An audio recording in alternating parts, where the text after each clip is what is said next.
Baik, kesiapan operator itu sebetulnya terbagi menjadi beberapa tugas. Yang pertama adalah mengadakan EIR di jaringannya masing-masing operator. Ini rasanya sebagian operator sudah memulai proses pengadaannya, tinggal menunggu implementasi. Kemudian, tapi ada juga rasanya yang sebagian operator lagi belum memulainya. Jadi apakah akan tepat waktu sebelum tanggal 18 April, itu mungkin perlu ditanyakan ke masing-masing operator. Kemudian yang kedua adalah operator secara bersama-sama mengadakan CIIR. Nah, CIIR ini operator beserta Kominfo kemarin sudah meeting. Kita pengadaannya, kita lead-nya diberikan kepada Telkomsel untuk mengadakan CIR-nya, tapi kita share sama-sama apa yang harus tercantum di RFP-nya, sistemnya harus bisa, kapabilitasnya seperti apa, interfacing-nya seperti apa. Nah, tapi tentunya kami juga menanyakan bagaimana koneksi antara CIR dengan Sibina, yang notabene ada di bawah perindustrian. Nah, tentunya nanti CIR ini juga akan ada di bawah naungan operasi Kementerian Perindustrian. Nah, ini yang saya masih kami masih abu-abu, karena yang saya tahu bahwa Kominfo yang akan mengambil peran diskusi antara sektor telekomunikasi dengan perindustrian. Nah, Pak Ismail sendiri, Pak Dirjen sendiri yang bilang bahwa beliau yang akan berdiskusi langsung dengan Dirjen di perindustrian, begitu. Tapi artinya secara udah siap ya operator ya Pak? Tadi yang saya bilang, sebagian operator barangkali akan siap sebelum tanggal 18 April, yang bagiannya operator. Tapi yang bagiannya secara sistem, secara menyeluruh, tentunya kan perlu diadakan tes-tes, use case-nya seperti apa. Nah, ini kita juga belum tahu kan, apa namanya, pertama PR-nya pemerintah dalam hal revisi PM, baik PM yang ada di mana, di perindustrian maupun Kominfo belum jadi. Kemudian di bawah PM itu ada petunjuk pelaksananya, yaitu Perdirjen kan.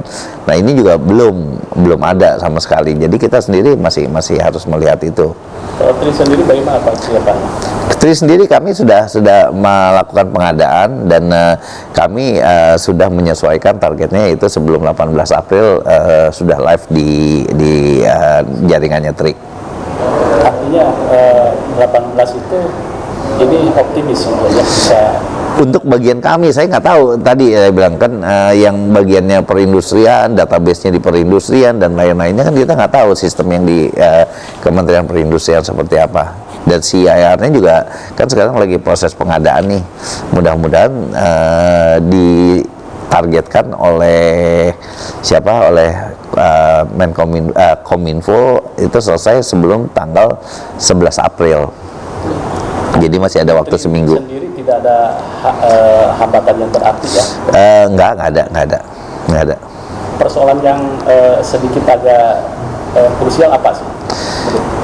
Ya barangkali nanti kan kalau sistem di kitanya sendiri rasanya sih kita sudah memulai proses pengadaan, si penyedianya sudah tahu target-targetnya apa yang harus dilakukan. Nah, nanti tentunya yang paling repotnya adalah bagaimana mengintegrasikan ini semua menjadi satu kesatuan sistem, sehingga peraturan regulasi mengenai IMEI, controlling IMEI itu bisa dijalankan dengan baik. Ya, secara prinsip ini kan sudah ada ya di negara yang lain gitu kan ya. Kalau mengacu ke sana berarti tidak ada masalah kan? Gini, ada beberapa hal mengacu kan. Pertama, kebanyakan dari negara-negara itu menggunakan sistem ini adalah untuk pertama sistemnya blacklist ya, bukan sistem whitelist. Nah, kita menerapkan sistem whitelist, which is menurut kami nggak apa-apa juga pakai whitelist. Tapi konsep yang berikutnya yang kebanyakan negara menerapkan itu adalah untuk handphone yang hilang, stolen gitu loh, bukan untuk membatasi apa namanya, tata niaga. Bukan membatasi tata niaga di satu negara. Jadi memang hanya sedikit negara yang melakukan itu gitu loh. Nggak apa-apa juga kita coba lakukan itu, tapi kan tadi bahwa ini kan skopnya jadi jauh lebih besar selain stolen phone, terutama untuk tata niaga. Artinya bukan cuma antara operator dengan perindustrian, Kominfo, tapi juga ada perdagangan, kemudian lapak-lapak, retail, baik yang offline yang maupun yang online. Ini gimana semua, kemudian yang import dan lain-lain. Jadi banyak sekali yang nanti use case-nya itu ketika tes itu harus bagus sekali. Belum lagi dampaknya bagaimana kalau misalnya toko yang udah punya stok lama atau begitu dijual nggak bisa dipakai gitu ya. Nah ini seperti apa gitu loh. Ya. Artinya pilihan whitelist itu kan pilihan bersama ya Pak. Ya. Dan bagi operator mungkin lebih ringan.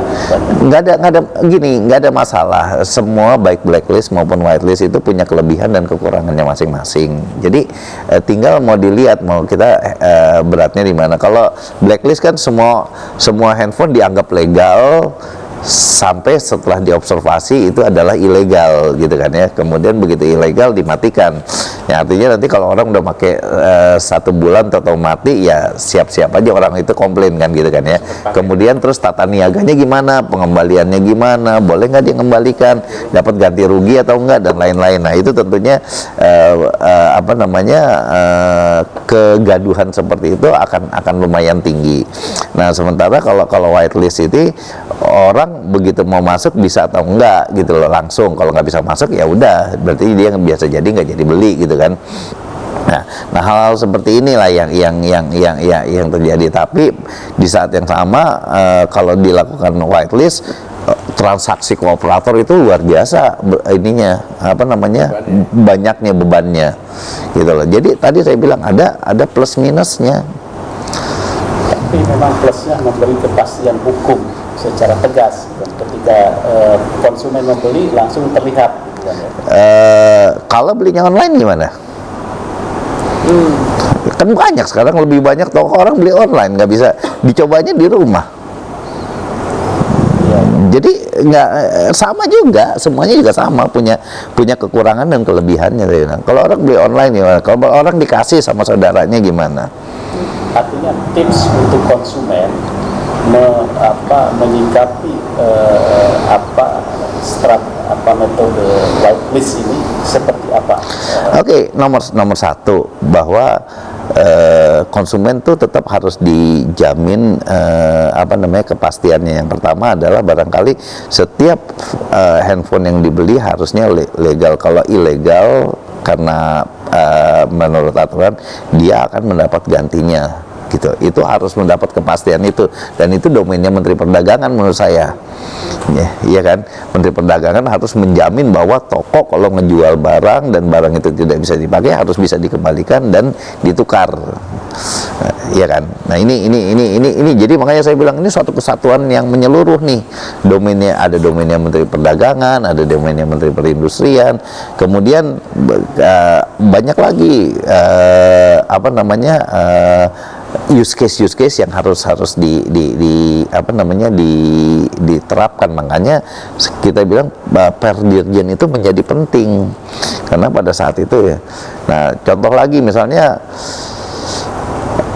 belum lagi yang handphone yang nomornya nggak standar, misalnya 000000 atau nggak ada IMEI-nya. Ini mau diperlakukannya seperti apa? Ketika dia sekarang pakai SIM cardnya operator A, handphone itu kan udah diamnesti nih, ya.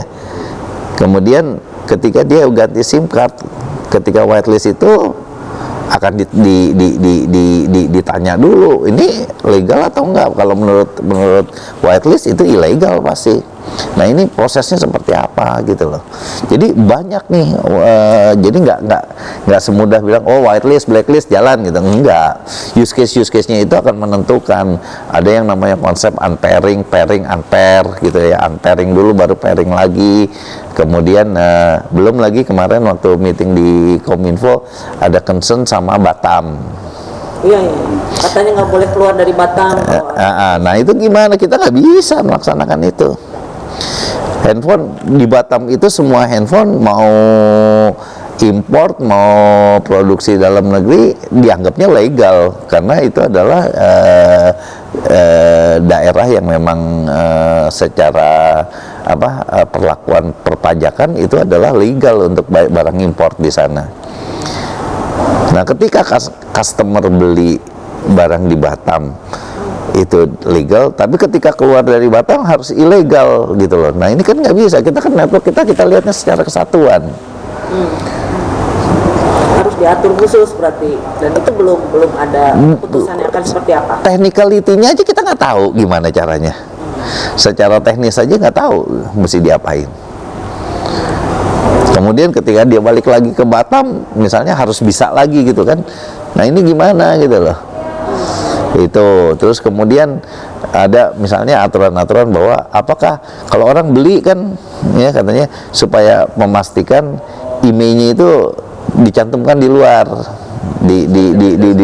bukan masalah beda yang di dalam kan di luar box supaya nanti orang bisa ngecek email ini legal atau enggak gitu kan. Nanti ada websitenya tuh dari Menteri Perindustrian email yang legal maupun ilegal. Nah, nanti ketika ada di box, di luar box, kalau ada orang yang nyatetin terus dia cloning baru gimana?